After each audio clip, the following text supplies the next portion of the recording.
So I want to talk today about having dual screens. Now, I have an excess of screens here. There's 1, 2, 3, 4, 5, which is more than anyone needs, I think, unless you're a day trader. I've just set this desk up here, so it's a bit scruffy at the moment. No, it's just the lack of paperwork. This week I've been working with a customer, everything's paper-based. I was saying, well, what about your invoices? It's like, well, we print them off, then we have a paper system. It's like, oh my goodness. But what I want to talk about now is the advantages of having dual screens. One of my most popular videos on YouTube is how to get the mouse to move between two screens. And actually, the mouse I have set up here can switch between the desktop PC and my Surface Pro. But dual screens, if you're not using them, should increase your efficiency by around 30%. What you can do is you can take a window that you've got and you can move it between different screens.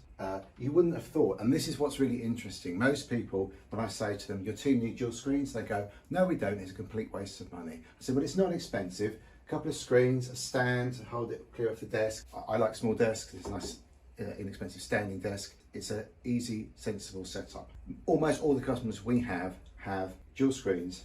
Normally they're like the same, like these two at the end, and then the Surface, which has got a magnetic connector, you can just take off and go when you want to leave the office, and they have the same setup at home. It's a really nice, easy to work setup. I have an external webcam, and obviously I've got a second computer, which you probably don't need. What happens is when I say to people, you need this, they go, no, we don't. We don't need this. It's a complete waste of money. I'm never going to use it. And what's super interesting is over time, we set it up for the managing director usually, and they go, oh, thank you. And then they go, oh, we're not really using it. And then a few months later, I find it slowly creeping in. And then they go, oh, actually, can you do it for everyone else? And one of my customers said, well, eventually, Dave, everyone's going to come around to your way of thinking. So if you're not using dual screens, do it. It's a massive time saver, I promise you.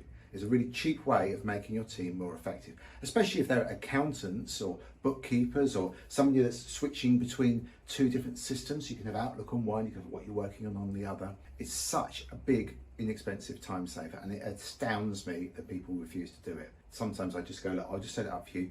Don't worry about it. If you want to keep them, you can keep them. We'll send you the bill. If not, we'll take them away again. The only most difficult thing is getting the right connectors and leads. Can be a bit tricky, and I've actually done a technical video on that somewhere. I'll see if I can link to it in the description. So just a simple thing for today: if your team don't have dual screen setups, why not? It's a very cheap, inexpensive way of improving their performance by potentially 30% or more. Would you not want to do that for £300 or whatever it costs? Thanks. Let me know what you think in the comments. And if you're struggling with getting your dual screens to work properly, I'll link to my video that's very popular about